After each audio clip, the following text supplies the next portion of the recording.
Treasure in Paradise by Anna Tikva. Chapter 1. First Aid. In less than an hour, life in paradise had been drastically altered. 5 tinies were now suffering painful burns in varying degrees, and everyone had been traumatized by the fearful experience. Smoldering ruins stretched across one end of the large terrarium. The very first fire, recklessly lit by Odin Ponce in France, had incinerated many trees in the North Forest near the train tracks. Even with the rainmaker on full power, the fountains around the perimeter spewing water from behind, and the tinies doing their best to douse the flames, it had taken over 40 minutes to fully extinguish the blaze. One courageous fighter, who had labored intensively to quench the inferno, now lay writhing on the ground next to the tiny he had saved. Both were seriously injured. Zahir was groaning, and Ponce was crying loudly. Uncle Louis had fallen beside them, but he wasn't moving at all. Amy and Tina had found the first aid kits in the store and came dashing out to assess the damage and help the wounded. The Beach Boys, who had been on the front lines, were examining their singed limbs.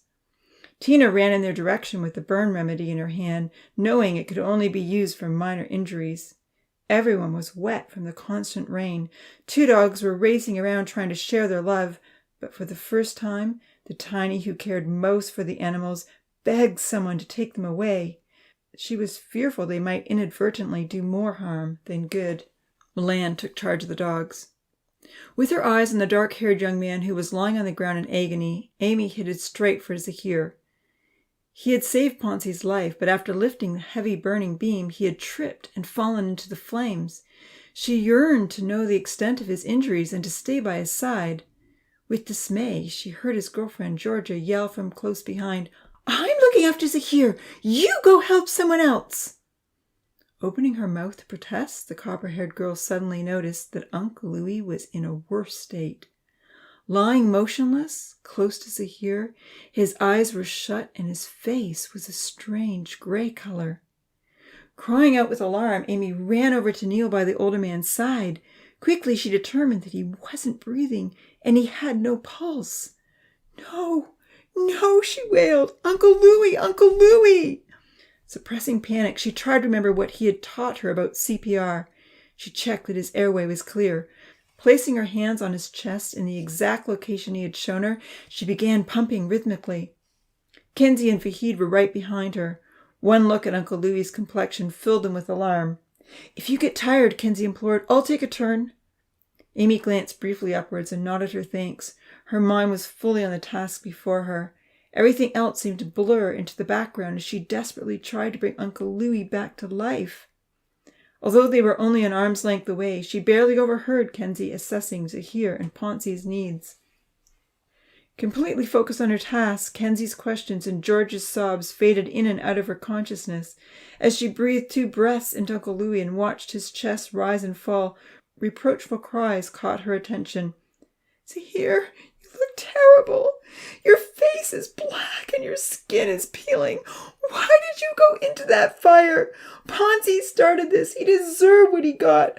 I begged you to stay out of it because I love you. I love you so much. Oh, what have you done to yourself?" Deep dismay welled up inside as Amy kept pumping. 30 compressions and 2 breaths of air, 30 compressions and 2 breaths of air, over and over. She longed to praise Zahir for his courage, but Uncle Louis was in critical condition. She didn't feel she could stop for even a moment. To her relief, Kenzie spoke up sharply in Zahir's defense. In the office room on the other side of the glass, the professor and Evan were frantically trying to manage the situation. All the visiting scientists had been dismissed and the doors to the viewing hall locked. The tall blonde assistant had responded immediately to the alarm on his phone, dashing through the university halls, through the gardens, and frantically into the rainforest biome. Thinking only of what was best for the tinies, he had been the one to insist that all the scientists and the cameraman leave immediately. Now that the flames were finally out, he pressed the white button to restore the oxygen levels, and then he reached up and turned off the rainmaker. A wild-eyed professor was on the phone with Dr. Farouk Khalid, the best heart surgeon in Greenville. With his eyes desperately focused on Amy's attempt to perform CPR, he anxiously explained the crisis that had enveloped paradise. I think Louis has had a major heart attack, he agonized. We're sending in the train to get him out right away. I have an emergency center set up in the lab, and I'd appreciate any advice you can give me. It also looks like Zahir and Ponzi sustained serious burns. They are lying on the ground, barely moving. I'd say the Beach Boys were injured too, hopefully just minor burns. Responding to Farouk's advice over the phone, Jax called out to Evan. Keep the rainmaker on in that same location. Farouk says we need 20 minutes of cooling rain on the burn patients. Worried about hypothermia, his assistant replied, They've already had 15. At least 5 more, the professor insisted. Then responding to Farouk's inquiry, he said, No, I don't see any evidence of smoke inhalation. The ventilation system worked well. I'd say it was more like putting out a bonfire than trapped inside a burning building. Turning the rainmaker back on, Evan made a call to Rachel Khalid, the head biosphere animal doctor. Explaining the whole situation, he implored her to come immediately. With the phone up to his ear, he listened to her advice as he ran to the train supply room. Placing a small stretcher in the first car, he hastily scribbled instructions to the tinies. Put Uncle Louis on the stretcher, he wrote. Place him on the train carefully, but as fast as you can. Don't worry about the alarms that will go off. Then stay with the burn victims. Elevate Zahir and Ponzi's heads and feet about a finger span. Keep them warm, but don't do anything else until further orders arrive. Don't put anything on their wounds just yet. However, the burn remedy will be effective for the injuries the Beach Boys have sustained. Apply it liberally on them.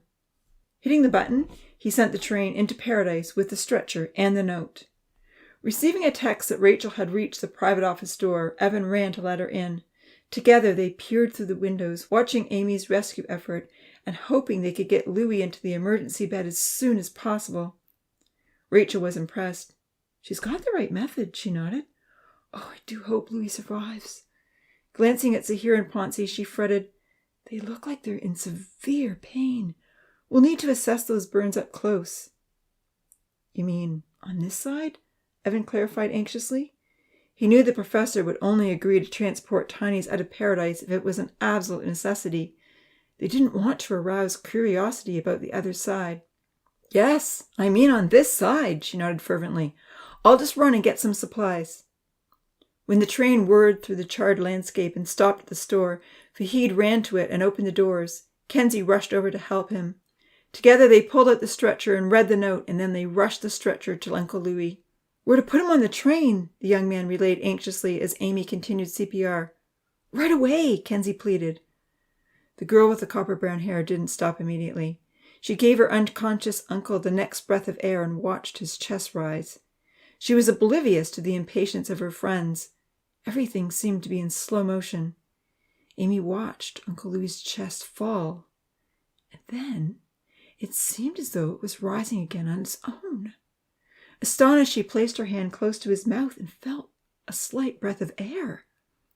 There was no time to take a pulse, as the guys were determined to follow their instructions.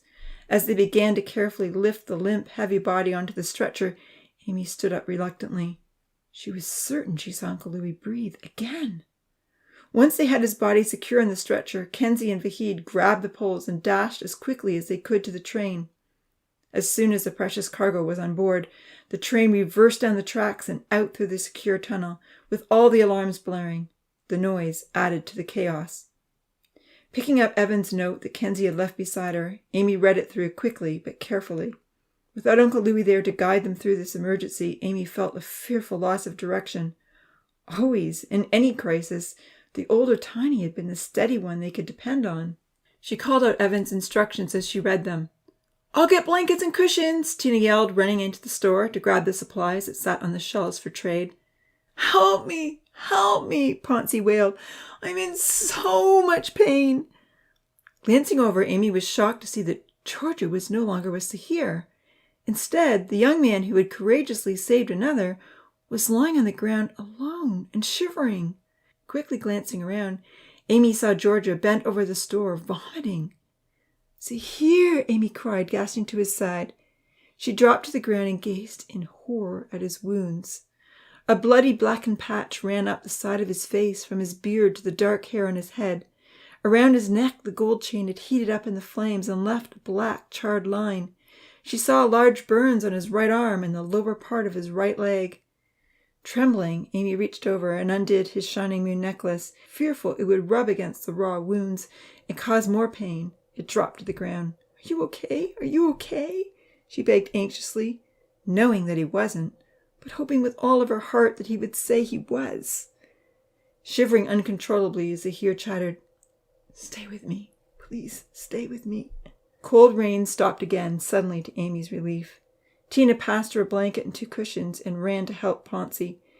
Kenzie came running back over as well. Picking up the cushions, he helped Amy position them under Zahir's head and feet as he encouraged his friend to stay strong.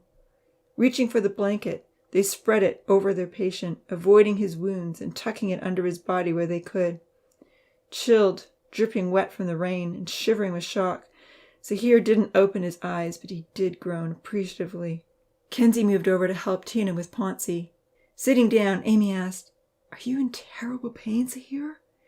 She was greatly distraught by the severe injuries she saw. The small burn she'd once sustained from hot glue was nothing in comparison. "So much," Zahir murmured, barely moving his lips. Will I die?" "No!" she exclaimed fervently as her heart skipped a beat. She reached for his left hand and he gripped hers gratefully. "No, we are going to help you. The professor is sending in supplies. You aren't going to die, Zahir." Seeing the extent of the injuries was nauseating, but Amy battled against a reaction. "I'm staying with Zahir," she determined fiercely. "If Georgia can't, I will. He needs a friend. He can't suffer alone." She remembered how much she had longed for someone to stay with her after she had almost drowned. Resolutely, she decided that the 2 most severely injured young men would have her dedicated care. Regardless of what anyone else might say or do, their needs would be her priority. Kenzie came back to rummage in the first aid kit for another tube of burn remedy. Picking it up, he dashed over to the Beach Boys. "You're going to be okay, Zahir," she promised fervently, as tears fell from her eyes. She hoped with all her heart that he would. "You're going to be okay, and I'll stay right beside you." She saw Kenzie, Yu Yan, and Tina spreading cooling gel on the 3 other young men and elevating their singed limbs. She wished she could do something for the others. Lily felt the same. "What can we do to help?" she wailed, holding tightly to Poncy's hand. Poncy's face had been spared, but his arms and legs looked as badly scorched as Zahir's. Amy assured her friend that instructions would come soon. "Just stay with them," she said. "Don't leave me," Poncy begged. A few of the girls were having the same reaction as Georgia. Unable to stomach the sight of the wounds, Benitha, Santa, Nancy, and Dia were a safe distance away. They looked anxious to help, but reluctant to come any closer. "Play some nice music. Read some books," Amy called out. "Play some nice music. Read some books," Amy called out to the others. "Distract the injured. They are suffering so badly." Happy to find a way to help, Georgia ran to the xylophone, still stationed on the deck of the store, and played music, all the best tunes that she and Zahir had created, and even some more. The xylophone was far enough away that the melodies were soft, not jarring, just a quiet, soothing voice in the distance. Benitha and Santa plucked up the courage to return to their friends. Dia and Charlie had gone to the store to help Nancy make food for dinner, although doubts were voiced that anyone would have an appetite. Holding Zahir's hand with both of hers, Amy praised the injured fighter. "You were so brave," she said, her voice trembling. "You saved Poncy's life. You helped to save Paradise and all of us. I'm going to do my best to help you as soon as I know what that is. We're just waiting to hear from the professor." The large burn on Zahir's right cheek made it painful for him to move his face in any way, but he opened his eyes briefly and whispered, "Thanks." Then he squeezed her hands. "I'm so proud of you, Zahir," she expressed earnestly. "You did the right thing. I wanted to help you, but I was too scared. You had so much courage. I'm so glad you were brave." Looking up, she did a quick check to ensure that everyone was being cared for. Lily was faithfully doing her best to comfort Poncy. Every time he called out in pain, she assured him, "I won't leave you, Poncy. I love you." Tina was helping Damien sit up. Kenzie was applying burn remedy to the blonde surfer's leg, and Vahid was bringing drinks of water to the injured. Franz was propped up against a tree, and Yuyan was beside him. Santa had returned to Lima. Milan had locked the dogs in the store and was ensuring the fire was completely out. He doused any stray wisp of smoke. Humming softly to the xylophone music, Amy stayed beside her patient and desperately hoped the train would return. Zahir's eyes were closed, but she could tell from his groans and the occasional intense pressure in his grip that he was struggling to endure. Once again, he asked if his life was in danger, and she tried to assure him that he would be okay. With all her heart, she hoped she was telling the truth. Finally, they heard the train whistle as it came back through the highly secure tunnel. It seemed like it had been gone for ages, but only 10 minutes had passed. After Jax and Rachel had stabilized their living, breathing patient in the emergency care bed and put Louis on oxygen, they ran back up to the Paradise room to look closely at the burn victim's wounds through binoculars. The animal doctor had then phoned her husband, the heart surgeon, who initiated a conference call with the Greenville burn specialist. They had all agreed the severe burns needed proper visual assessment, so 2 stretchers had been put on the train with a second note. It was with great dismay that Amy helped Kenzie and Vahid gently place Zahir on the stretcher. She had promised to stay with him and do her best to help, and now, only minutes later, he was being carted away to the other side. A side that no Tiny had ever returned from. Her heart was full of fear and concern. Lily wailed and begged to go with Ponzi, but the instructions clearly stated that only the 2 most severely burnt victims were to be put on the train. Most of the Tinies gathered around as the train departed again with all the alarms blaring. No one knew what to do or how long it would take before they saw their friends and uncle again. Amy began to cry, and Kenzie put his arm around her. Neither one of them knew what to say. 3 Tinies had just been taken out of Paradise in serious condition. They had all fought a terrible fire, and everyone was exhausted. Wet, weary, anxious, and overwhelmed, they huddled on the store steps, waiting for directions that could take hours to come, and hoping they would see their loved ones again.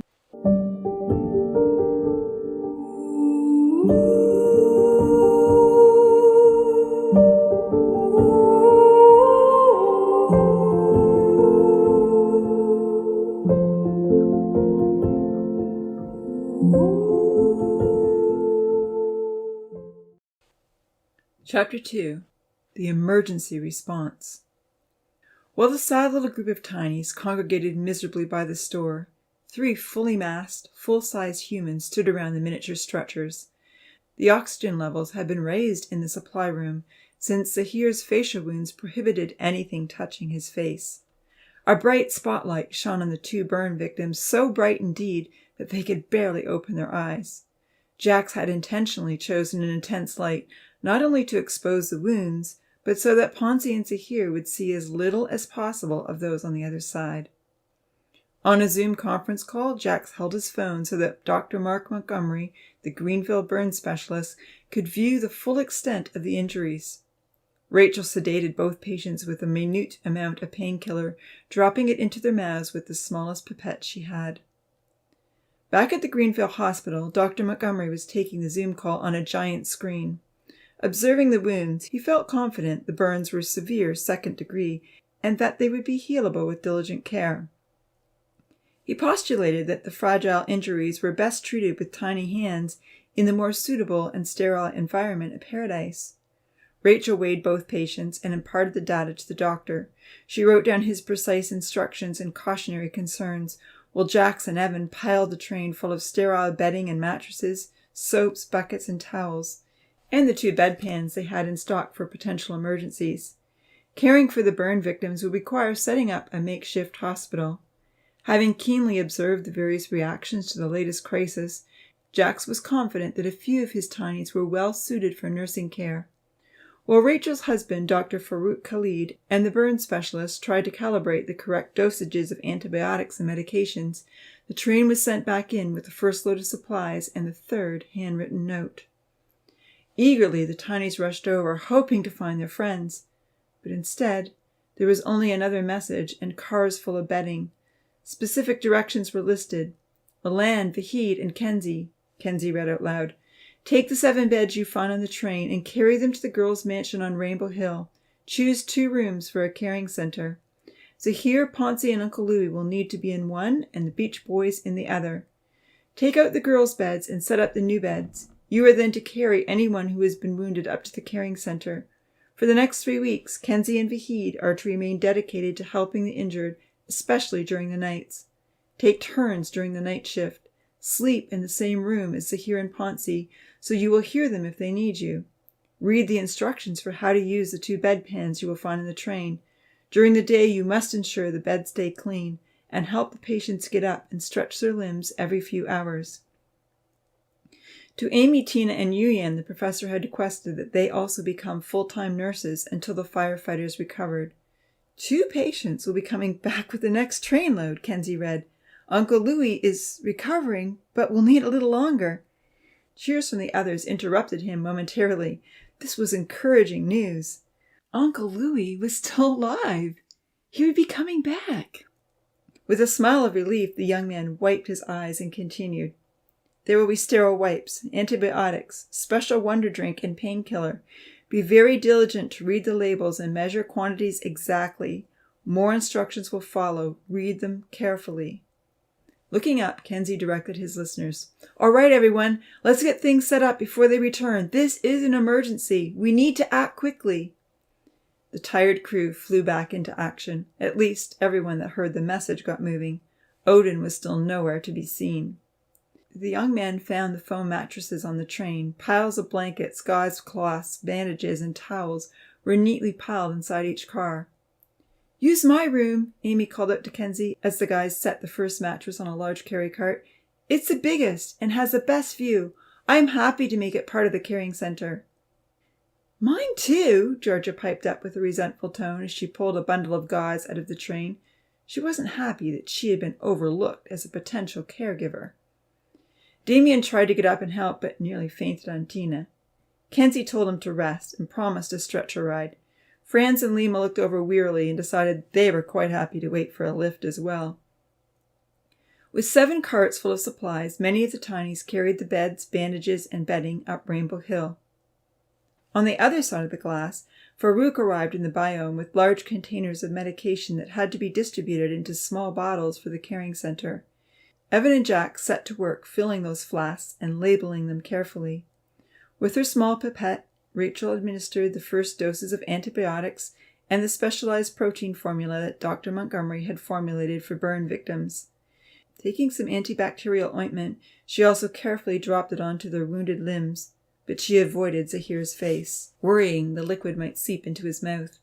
Then she sterilized her small instrument and put it on the train. Once the final list of instructions had been written and the medications filled, Jack gazed into paradise. He was pleased to see that all the supplies had been taken off the train and the tinies were now coming back down Rainbow Hill. Nodding in approval, he was glad that so many had sensed the urgency and worked together to prepare the caring center. Pressing the reverse button, he brought the train back to the supply room. Carefully, Zahir and Ponsi were placed in the cars, still lying on stretchers, and drugged into a deep sleep. In the last car, Jax placed the medications and instructions that Rachel had meticulously listed out. Sending the train back in, the 4 big humans gathered in the viewing hall to watch the transfer of care take place. How they hoped that everything would go well for the sake of their patients and for those who had been entrusted to their new and very important roles. How will they cope with suffering? Evan wondered to himself. Amy was the first to spot the train coming in. She called out to Kenzie and they sprinted across the meadow. Reaching the train shortly after it had stopped in front of the store, they yanked the first door open. The copper-haired nurse was elated to see that 2 patients had been returned. "You're back!" she cried out with relief. However, neither young man responded. "Let's find the note first," Kenzie reminded her. "We need to know what to do." Very concerned about the lack of response, Amy reached out for Zahir's hand, but he was sound asleep. His hand was limp. "Are they okay?" she questioned fearfully. "What happened to them?" Finding the handwritten message, Kenzie grabbed it quickly. He glanced over at Zahir with a worried expression and then began reading out loud. "Both patients have been sedated to help them deal with the pain," he read. "They will be asleep until the medication wears off." He sighed with deep relief, and so did Amy. The others had now reached the train and were crowding around. "I want to be a caregiver too," Georgia insisted, pushing forward to the front. "Zahir will be in my room and I will be his nurse." "And I'll look after Ponsi," Lily added. Ignoring their demands, Kenzie continued reading the instructions. The burns were to be cleaned gently with sterile wipes and bandaged with clean gauze and antibacterial ointment. There were 3 bottles of liquid in specific amounts and timing for each dose. There were details concerning life-threatening infection and fever, dangerous symptoms to watch for, the importance of hand washing, and how to tell time on the new clock. Notebooks and paper had been provided so they could write daily journals for each patient. Those notes were to be put on the train every day. And then the message clearly reiterated who would perform the various duties. There were to be 5 nurses: Amy, Tina, Yuyan, Kenzie, and Vahid. Kitchen and gardening duties would be shared by Georgia, Santa, Charlie, Nancy, Vinitha, and Lily, who were also to bring food to all the workers in the caring center. Tina, Yuyan, and Dia were to help wash and repair the patient's clothing and blankets. Bold words stated, "Everyone must shower before entering the caring center at any time. Extra towels are on the train."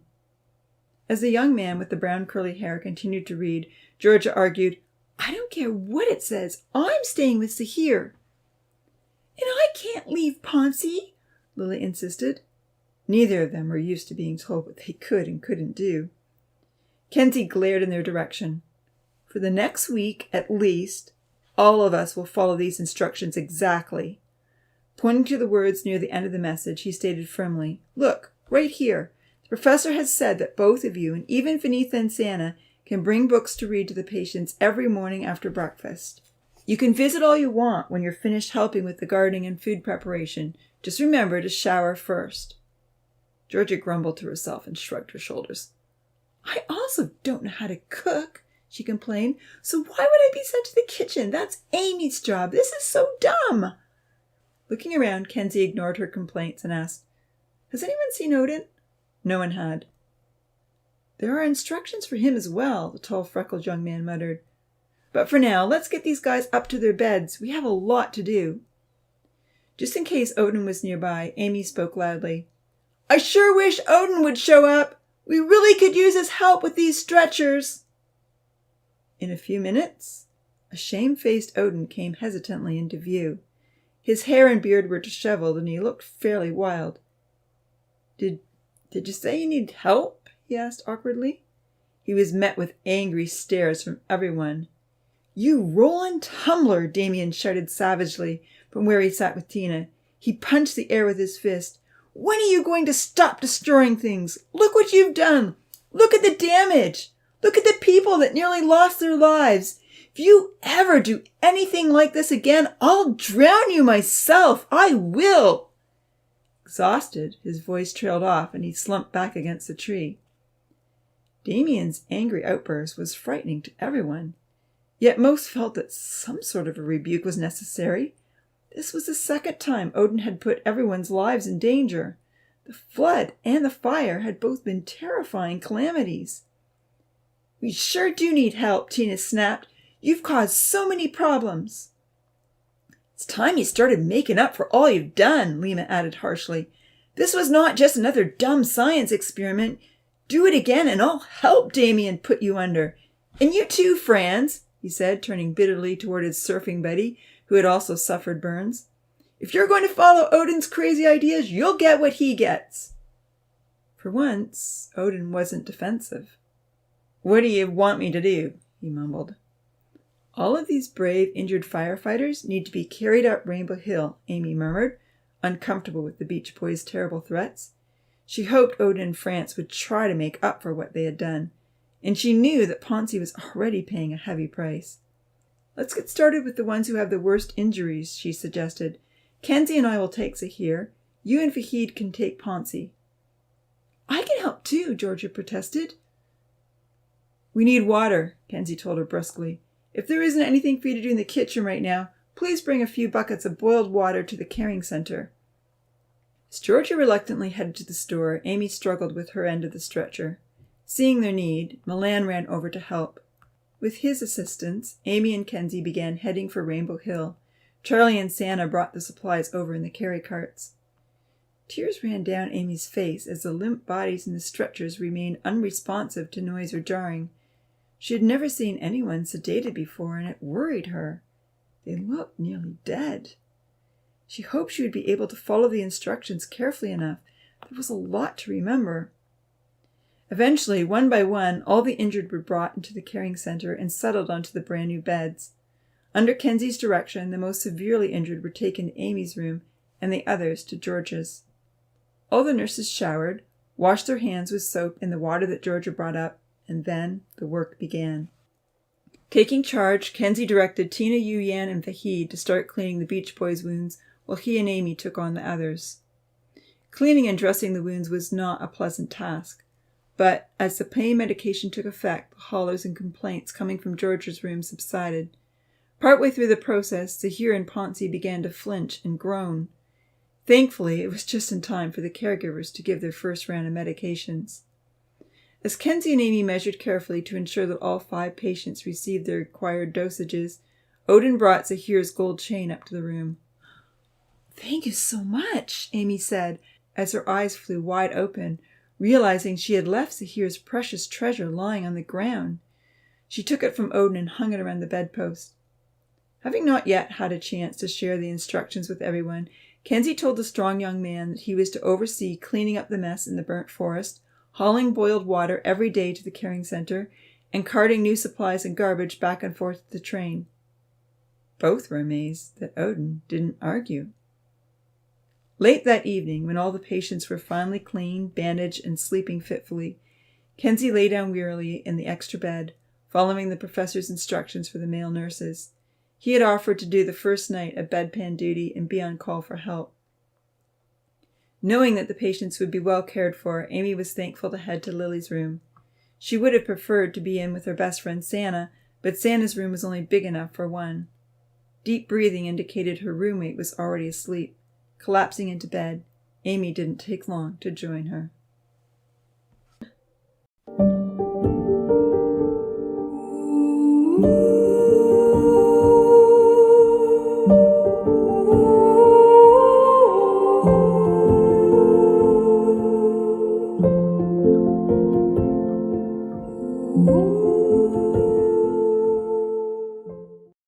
Chapter 3.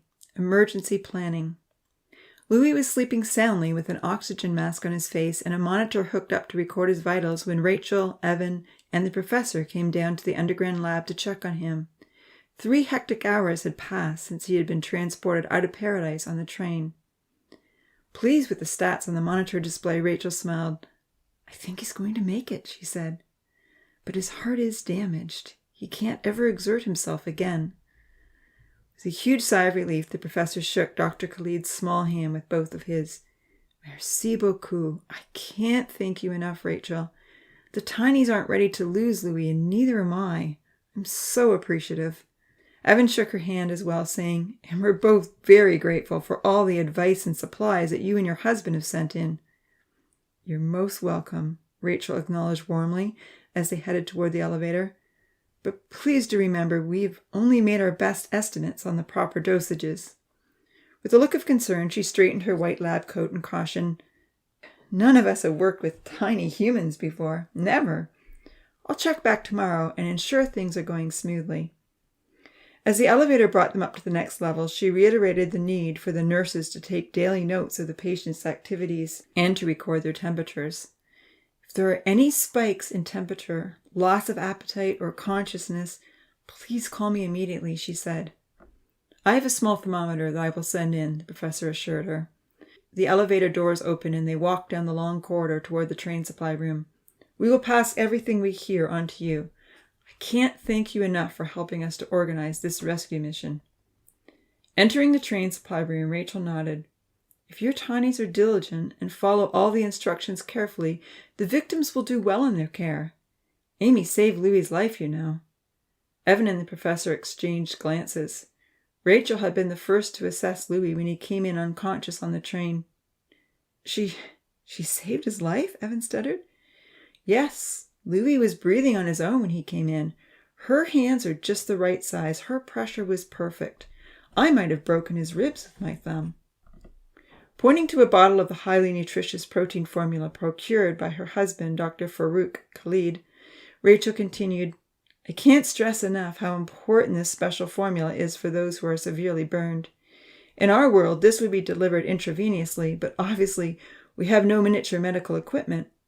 Ensure that your nurses encourage the patients to drink it every 2 hours during the day, whether they want it or not." Nodding, Evan jotted a quick note for the next page of instructions. They all walked into the viewing room and took one more look into the Paradise Dome. "I am concerned about Zahir and Ponzi," Rachel fretted, wringing her hands anxiously. "I'm so thankful we had them assessed properly. Dr. Montgomery is the best in his field." She looked up and pleaded, "However, the next 72 hours will be crucial. It may be best to remind your nurses to be extra cautious." "I will," Jax promised.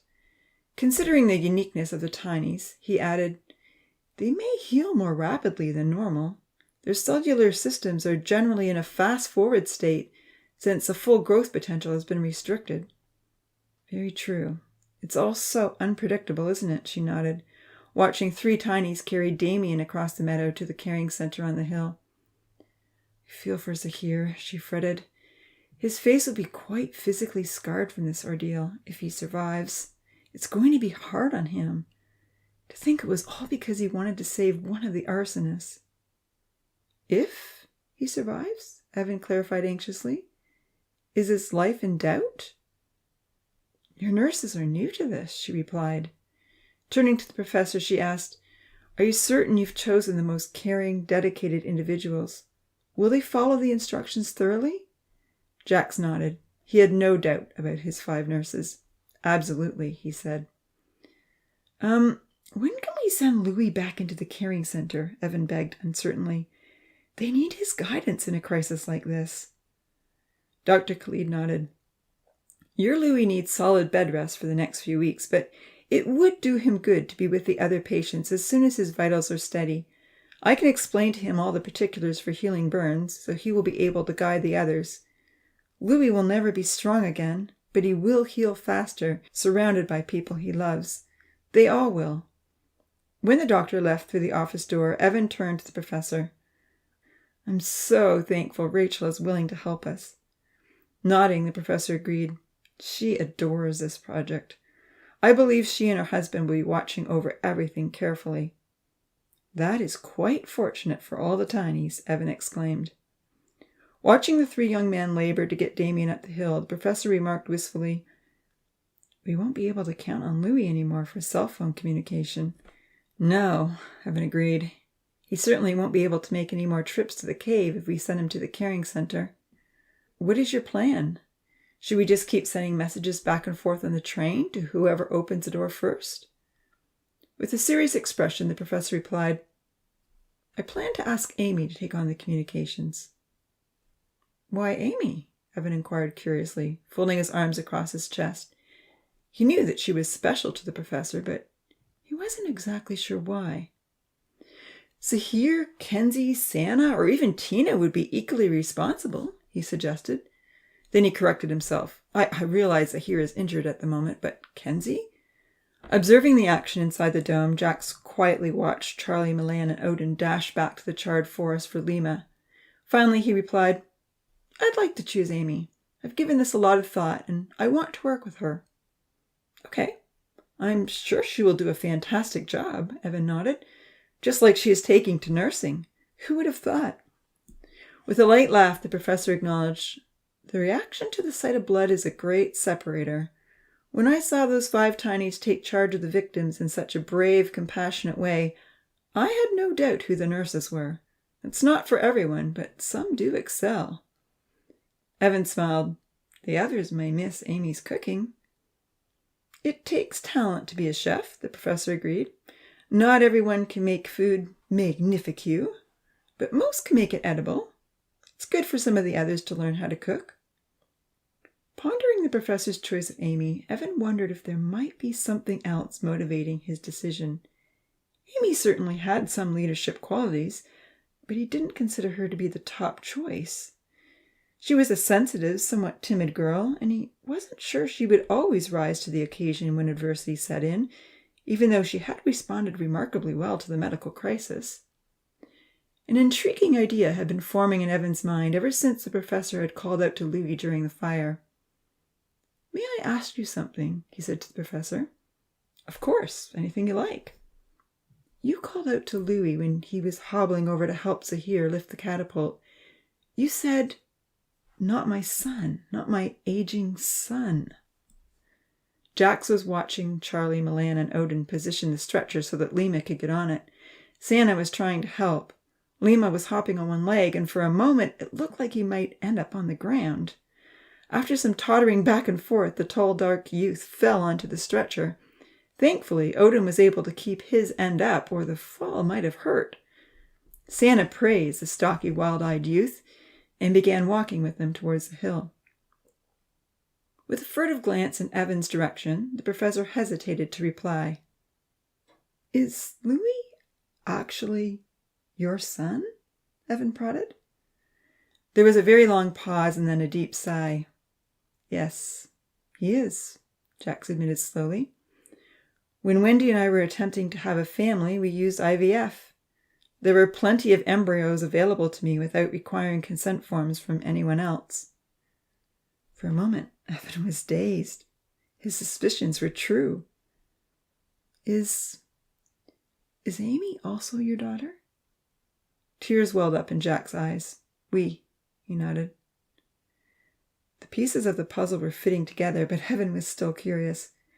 "Who else belongs to you?" he asked gently. Folding his arms across his chest, Jax confessed, "Franz is also my son." "What?" "I would never have guessed Franz," Evan remarked in astonishment. "The son of the famous scientist surfs all day and sleeps on the beach." Then Evan thought carefully. "Although Franz has shown some clever ingenuity when he applies himself," he conceded. "That ball slinger was exceptionally well made." Jax nodded. "He has some skills, but Franz is definitely not someone that I would ask to lead Paradise."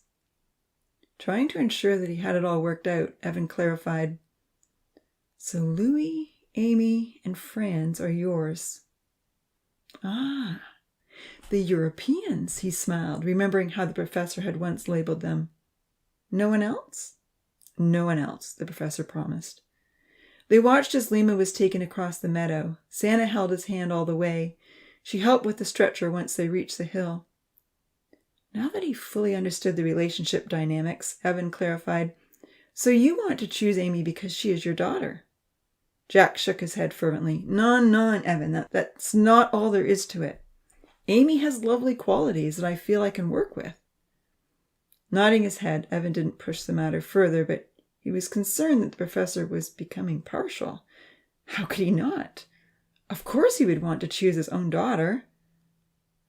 "I really hope I'm not biased," the professor lamented, knowing it would be against his own principles and suddenly second-guessing himself. "But I genuinely see in Amy a kind heart and a willingness to put others first. She's a lot like her mother." Evan glanced over compassionately. He understood. He tried to determine how they would proceed with reinstating communication on the new phone in the cave, asking, "How will you tell Amy about this?" Looking into the dome, the professor replied, "I'll write a private message to her and send it in tomorrow." Nodding slowly, Evan wondered how it would all work. Between becoming a nurse and learning how to use a smartphone, Amy had a steep learning curve ahead.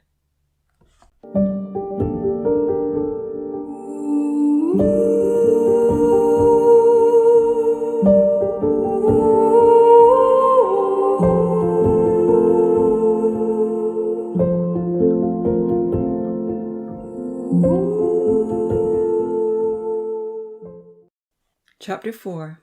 A Conversation in the Lab. Lying alone in the peaceful, dark chamber, Louis felt very comfortable.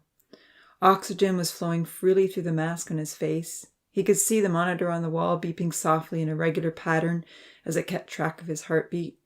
The blankets were satiny smooth, and he felt like he could sleep forever. "How long have I been here?" he wondered wearily. A new noise startled him. He opened his eyes and realized that the professor was sitting on a makeshift bed beside him. "You're awake!" the professor rejoiced, happy to talk to his son before going to sleep for the night. "How are you feeling, Louis?" Jax was sitting close to the tiny elevated emergency chamber that had been prepared for such a time as this. There had only been a few times in their lives that they had seen each other without a glass enclosure between them. Unable to reply with the mask on his face, Louis motioned with a thumbs up. The professor reached over and placed his hand beside the tiny. With a smile, his aging son clasped the finger closest to him. It felt like a hug. "Thank you for saving Ponzi and Zahir," Jack smiled as tears welled up in his eyes. "I would never have asked you to risk your life like that. Ça allures, you were very brave to run in there, especially in your condition. So thankful that you didn't lose your life." Louis looked at him thoughtfully. Even though he was unable to speak, the professor could tell by his son's wrinkled forehead that he was thinking deeply. While the elder Tiny appreciated the professor's protective sentiments, he wondered how he would have felt if Zahir and Ponzi had died in the fire. Weren't 2 lives worth the risk of 1?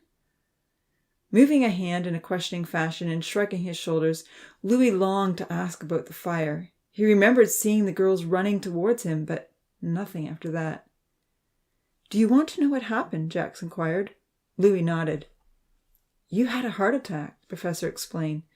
"But Amy knew what to do. You taught her well. She brought you back to life with the CPR training you gave her. The boys put you on the train and we stabilized you once you came down here. Your heart is quite weak, but you're alive, and I'm so thankful. I love you, Louis." Stroking the big finger, Louis tried to express his deep feelings without words. "Amy saved me," he thought with astonishment. He remembered back to the day he had taught first aid, recalling how eager she was to learn. He was so pleased she had succeeded, for her sake and for his. Then he thought about the terrible burns 2 tinies had incurred and wondered how they were doing.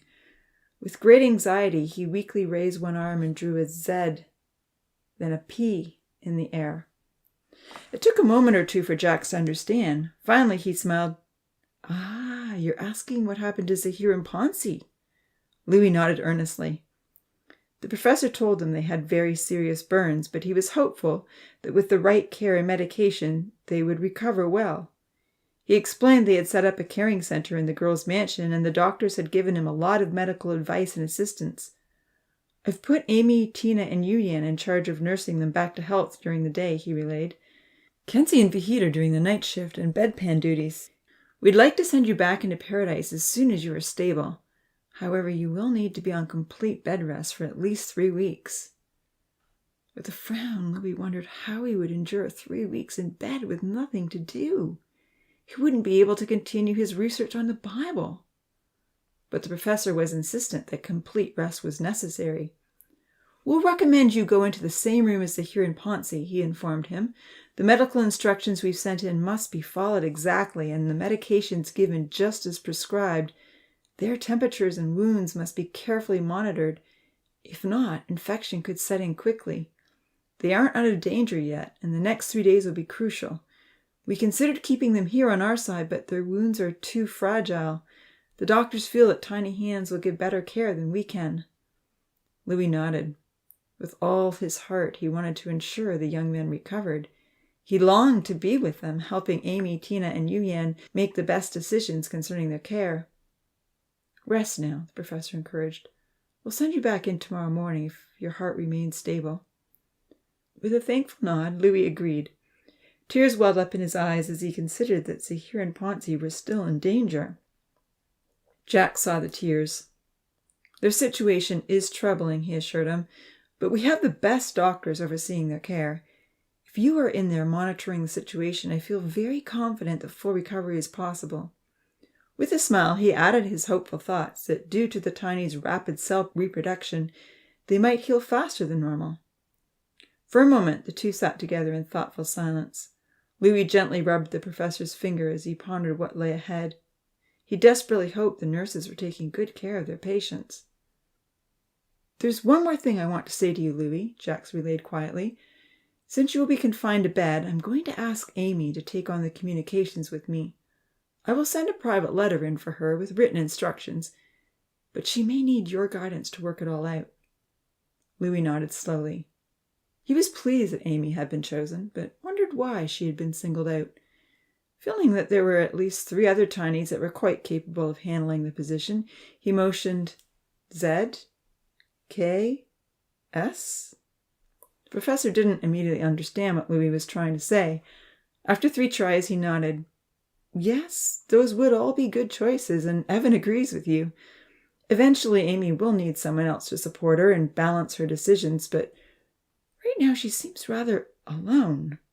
I think it will be best to have a male and a female with a strong friendship to interact with me. He paused and then asked, do you think that maybe Zahir would be a good choice to help her? Last week I overheard the beautiful song they sang together. Have they reconciled? Looking up with consternation, Louis shook his head.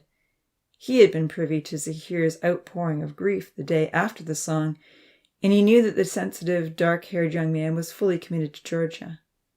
Louis felt that if he and Amy were given a secret mission, this would be terribly upsetting to Georgia and emotionally disconcerting to Zahir. Having his own personal thoughts on the matter, Louis drew a K in the air. Kenzie? The professor deliberated. He had his heart set on Amy and Zahir for a number of reasons. Thinking it through, he pondered, perhaps I have it all wrong. I've certainly been wrong about many things with this experiment. Am I completely biased? Louis has a much better idea of the relationship dynamics. He witnesses the personal interactions. Why have I been so set on Zahir? Is it only because he reminds me of a good friend? Reluctantly, he acknowledged to himself, Kenzie is certainly capable of sincere, compassionate leadership. He would be a very good choice. And the Tinies must have free will, he reminded himself with a sigh. I can't force things to happen, or I will be going against my own principles. Louis patted his finger affectionately. Maybe you're right, Jacques acknowledged reluctantly. You know the Tinies best. For now, I'm thankful that Amy can turn to you for help. In the peaceful, darkened room, with soft beeps and fluttering lights, there was one more thing that Jacques wanted to tell Louis face to face. While they had this private opportunity, there was something he wanted to say. You're probably wondering why I've chosen Amy, he asked. Louis nodded. Well, first of all, she is a loving, thoughtful person, much like you, he smiled warmly. She wants to do good, and she cares about choosing right over wrong. She trusts me. Those are the most important reasons, and without those qualities, nothing else would matter. But there is something else I want you to know. You and Amy are both my real children, he said, happily sharing the secret which he had often alluded to but never fully revealed. You have the same mother and the same father. Amy is your sister, even though you are many months apart. I loved your mother dearly. She was a very special person. If you had lived here in my world, Louis, you and Amy would have grown up together in my family. The heart monitor beeped erratically and warning lights flashed. Worried, Jacques looked over. Within 10 seconds, the monitor sign settled back down. He didn't tell Louis about Franz. In his son's fragile state, he only wanted to share a little joy. Tears welled up in Louis's eyes. He had always thought of the professor as a father figure, but it was heartwarming to know that he truly was his son. And while he loved all the Tinies that the professor had placed in his care, there had always been a special connection between himself and Amy. She's my sister, he considered radiantly. I have a real sister in paradise. I can't wait to tell her. He looked up at Jacques with a puzzled expression, wondering if he were free to share this news. He also wished he could take off the oxygen mask so they could have an actual conversation. You can tell her, Jacques smiled, anticipating Louis's thoughts. Make sure she understands that I consider all the Tinies my children. I love you all. This relationship doesn't give her any special status, he cautioned, except the privilege to communicate with me. Tell her that I am looking forward to speaking with her on the phone. With a happy smile, he added, and please tell Amy that I love her. Louis nodded eagerly, longing to witness the new family interactions. I'm so thankful that I lived to be part of this, he thought, with a grateful prayer upwards. Still exhausted, his eyes began to close. You're tired, the professor acknowledged, nudging Louis gently with his finger. He showed him a small button by the bed. This is for emergencies, he explained. I'll be sleeping here beside you tonight. If you wake up in the morning and I'm not here, you can always press this button and I'll come immediately. Holding up the slim black device he now rarely forgot, he said, The heart monitor is linked to my phone." Lifting his hand from Louis's side, the gray-haired researcher was about to lie down on his cot, but then he felt there was one more thing he had to say. "If I don't get another chance to speak to you privately," Jax begged, "please do your best to guide Amy to choose her partner carefully. He must be loving and caring and have servant leadership qualities. I trust you, Louis, to work this out. I don't want to force anyone together, but please provide encouragement if she asks you for advice." Wearily, Louis nodded. As he and the professor drifted off to sleep in the dark, peaceful room, he thought to himself, "I'll do my best to guide Amy to find a good partner, but I will not force anything. They all need genuine relationships of their own choosing in order to feel truly loved and appreciated for who they are. At least, that's what I would want if I had the choice." However, he reflected dreamily as he thought about the professor's failed attempt to give him a partner, "I'm sure I would have enjoyed Loretta, whoever she was. It would have been really nice to have had a wife."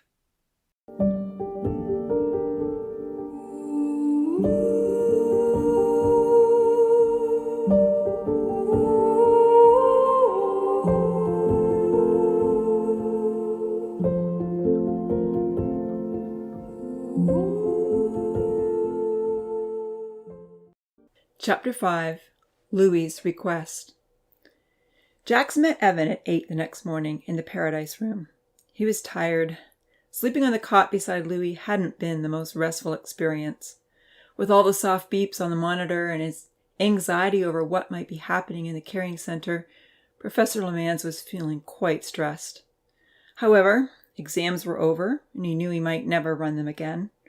His teaching career was likely to be terminated based on the decisions made by the ethics committee, and the university was now shut down for the summer break. All the scientists that had come to tour Paradise had gone home with plenty to discuss. He and Evan were both thankful they had a break in duties while so much was at stake in the dome. Walking over to look into the enormous terrarium with his assistant, the professor noted that very few were outside.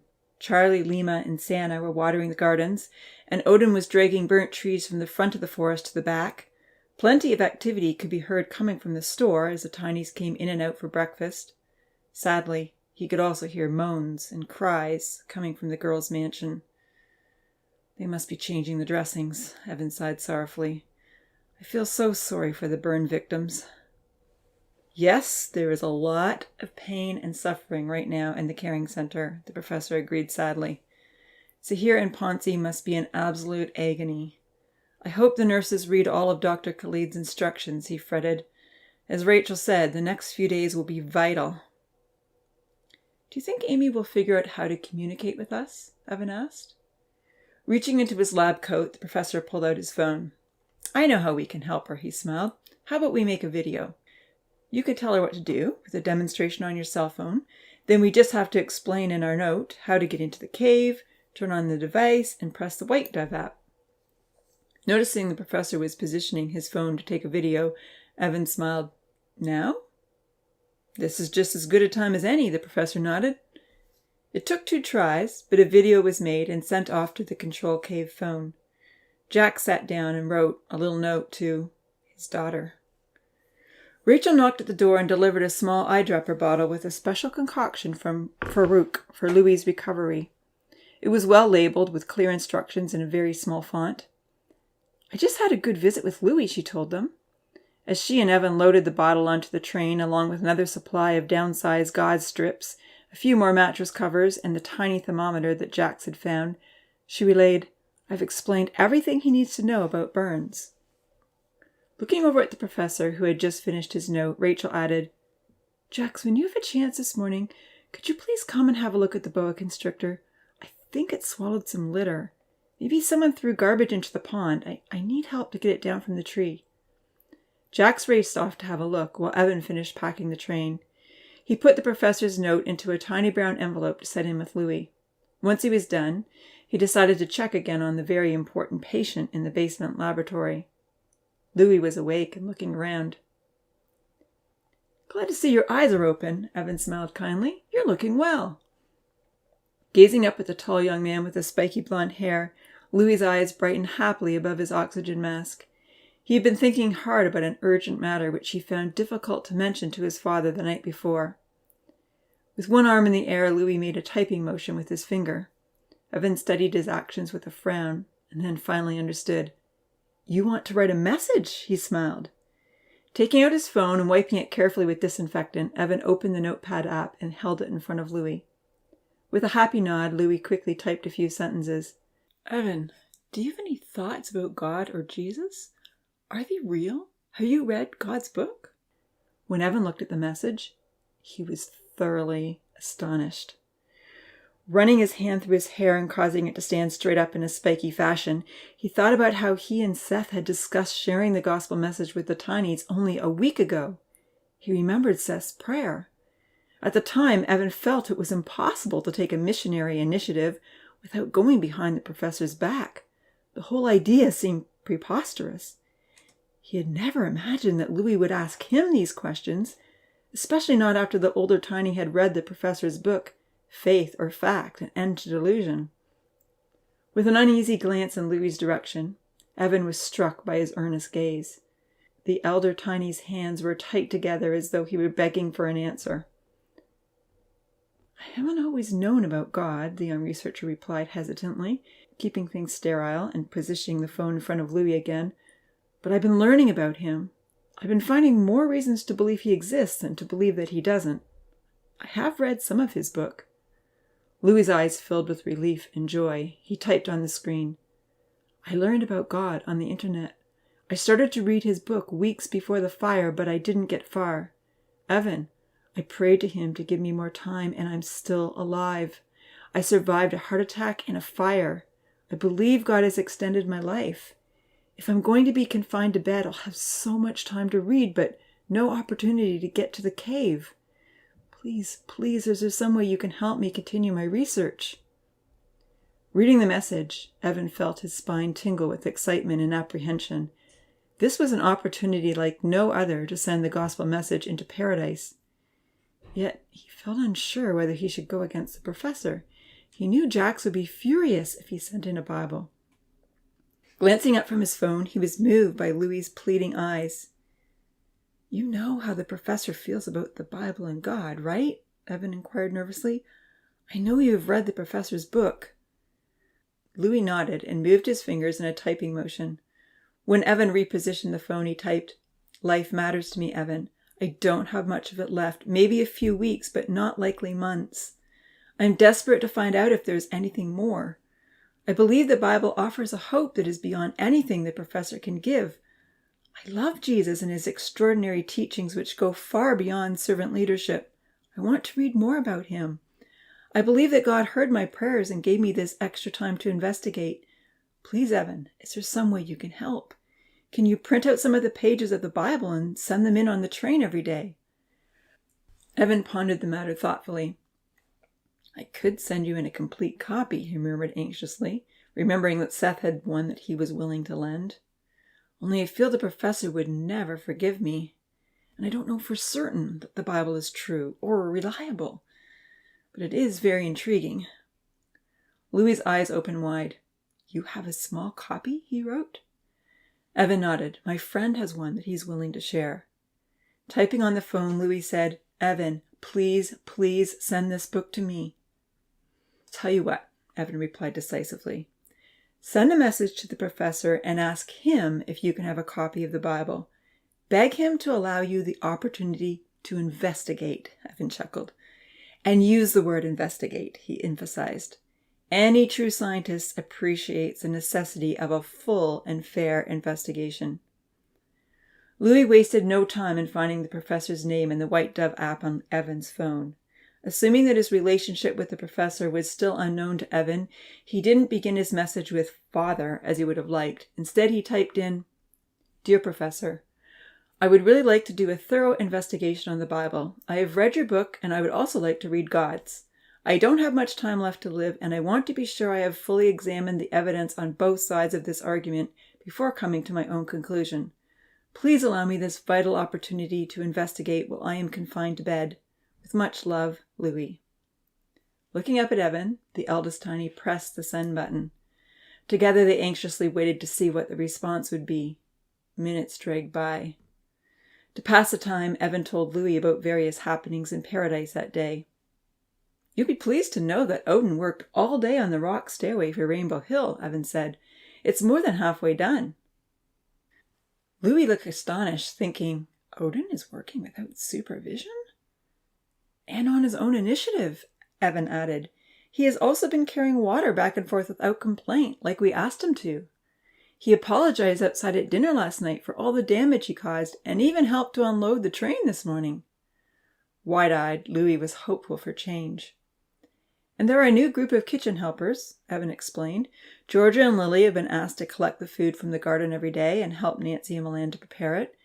Feeding everyone will be more complicated as there are so many deliveries that need to be made to the caring center, but those who aren't injured are readily volunteering to help." The lab door creaked open and footsteps sounded in the hall. The professor came around the corner with a baffled expression. He had his phone in his hand. "Louis," he said, addressing the tiny in the small white bed, "I am astonished at your request. This isn't the time to fill your head with, nonsense. If you feel you only have a short time left, you should spend it talking to the other tinies and encouraging them to carry on in the wonderful, loving manner you have shown." Evan could see the look of deep disappointment on Louis's face. He felt Louis was quite disadvantaged with the oxygen mask on his face, unable to speak. "Jax," Evan spoke up in his defense, "Louis began this research before the fire, but his time was cut short. He longs to finish his research and determine for himself what is right and wrong and where hope lies. I suggest we allow him to do this investigation in a full and fair way. Louis has rarely requested anything for himself." Holding his own phone up for the mastermind of Paradise to view, Evan said, "Read what Louis wrote to me." Folding his arms across his chest, Jax read Louis's pleas on Evan's phone. He tingled with alarm. Looking at the two earnest faces staring at him, he was distressed that they both thought this was a good idea. "Evan," the professor reasoned, "if Louis were to stay here on our side, I would readily allow him this opportunity to research whatever he wanted. But taking a Bible into Paradise will potentially cause confusion among the tinies. They only have a short lifespan to sort anything out. It has taken me years of scientific study and careful analysis to come to the conclusion that God is just a foolish fantasy created by humans to control other humans. I don't want to see this concept brought into Paradise. It will throw everything into chaos. I can't allow this." Pacing back and forth, Evan felt his mentor's reasoning was unfair. "In class, you have always promoted the importance of investigating both sides of a matter," he reminded him. "You say we should consider all the evidence before drawing our own conclusions. You warn your students about the dangers of bias and demonstrate how many times bias has skewed the results of crucial experiments. On top of all that, you are against rules and restrictions in Paradise.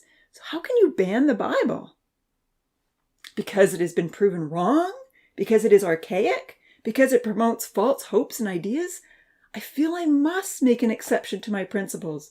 The Bible cannot go into Paradise." "Proven wrong?" Evan frowned. "By whom?" "Evan, there is no God," the professor protested. "How can an intelligent person like you let Seth fill your head with all this foolish nonsense? It is very evident there is no one looking after us when we see the lack of protection for those on our planet. The Bible itself is riddled with contradictions and error. There are thousands of discrepancies between the manuscripts that have been found. The promises that God made have not occurred. Think of all the predictions that Christians have made over the last 100 years that God will intervene and Jesus Christ will return. None of them have happened. With all the disease, pestilence, wars, potential for a nuclear annihilation, natural catastrophes, and climate change, we will either blow ourselves up or pollution and disease will snuff out life." Lying back, observing the discussion, Louis was distressed to hear the bitterness in his father's voice. He had read rather accusatory words in his book, Faith or Fact, but now he heard the tone. He wondered if such intense emotions might have hampered his father's ability to be objective. But why, he thought, why is he bitter? And are there really thousands of contradictions, he wondered anxiously?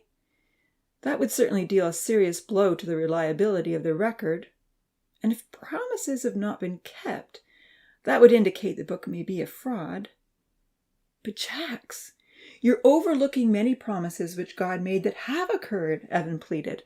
Seth is still confident that Jesus will return to save the world and restore God's creation. It just hasn't happened yet. What promises have been fulfilled? Well, for instance, from the beginning of creation, God promised to send the Messiah. He gave hundreds of details in the Old Testament about him, of which the majority were realized when Jesus Christ came to earth the first time. Some remain as promises for the future, the last day. But that's all part of the book itself, Jax pointed out. Of course the Bible is going to tell you that its prophecies came true. How do we know Jesus really existed, apart from the Holy Book? I guess I'll need to ask Seth about that, Evan replied, not being entirely sure himself. Undaunted, he chose an example that he had researched. As Seth told us, God promised to bring the Jewish people back to the land of Israel from all over the earth and make them a nation again in their own land.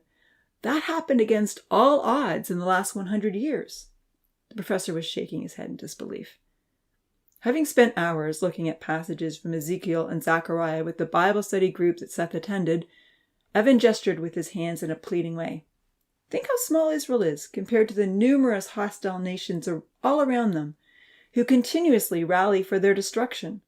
God promised that the Jews' neglected land would once again be productive and that they would dwell on the mountains of Israel, the disputed West Bank. We are seeing it happen before our eyes. Lors, do you realize you are condoning the oppressive and illegal takeover of Palestinian land? That may be how the media spins it, Evan acknowledged, but not how the Bible portrays it, or even the unbiased historical records. Responding to the skeptical look on the professor's face, Evan continued, Professor Lemans, none of this has happened easily. Israel has had a daily struggle against the human forces that openly threaten its existence on many sides. Without God fulfilling his promise to the Jewish people, there would be no nation of Israel today. It is a real miracle, and more is still to come. Sadly, the Bible indicates that more destruction will come before the greatest miracle ever. Lying comfortably in his bed, Louis found the open discussion helpful in determining his own viewpoint. He hoped that he could research the miracle of Israel returning to their land, the thousands of discrepancies, and some other things that he had come across in his previous investigation. Desperately curious, he made motions to type on the phone. He had rarely, if ever, argued against his father, but he felt he must insist on doing this research. If the Bible were true, he knew from what he'd already read that lives were at stake in a much greater way than the professor acknowledged. Both researchers heard Louis's heart rate go up on the monitor and turned to him. Evan noticed he was motioning to type and passed him his phone. While Louis was entering his message, Evan kindly asked, If Louis believes the Bible is true and yet it isn't, what will happen? Well, the professor muttered, he'll die believing a lie. Like the hope that you can restore life to the cells and bring Rosa back? Evan prodded. Instantly he grimaced as he saw the professor flinch. I'm sorry, Jax, he apologized, placing his hand on the older man's shoulder. That was uncalled for. Walking away and pacing around the room, the senior scientist didn't meet Evan's eyes. In a more conciliatory tone, Evan continued, If God is real, and Louis dies with a hope for the future, what has he gained? Shaking his head, the professor didn't want to answer the question. Quietly, Evan gave his own reply. What he gains is the hope of resurrection from the dead. If the Bible is true, then Louis gains God's salvation and the hope of living forever. Why wouldn't we allow him the opportunity to make this choice for himself? 6 years hardly compares to a promise of eternity. With the heart monitor still beeping quite fast, Louis finished his message and pressed send. Receiving the text instantly, the professor read, I love paradise. I love every tiny that you've put in my care. I dearly long to be with them and help them through this crisis, but this research means more to me than even my own life. If I'm only allowed to research on this side of paradise, then I beg to stay here for another week and finish my investigation. Please may I have access to the internet somehow. Perhaps you could put me in the nursery.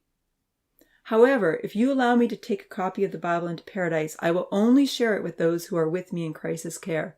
Zahir, Ponzi, and whichever nurses remain with them in the evenings. We will keep our investigation private while we try to determine what is right and what is wrong.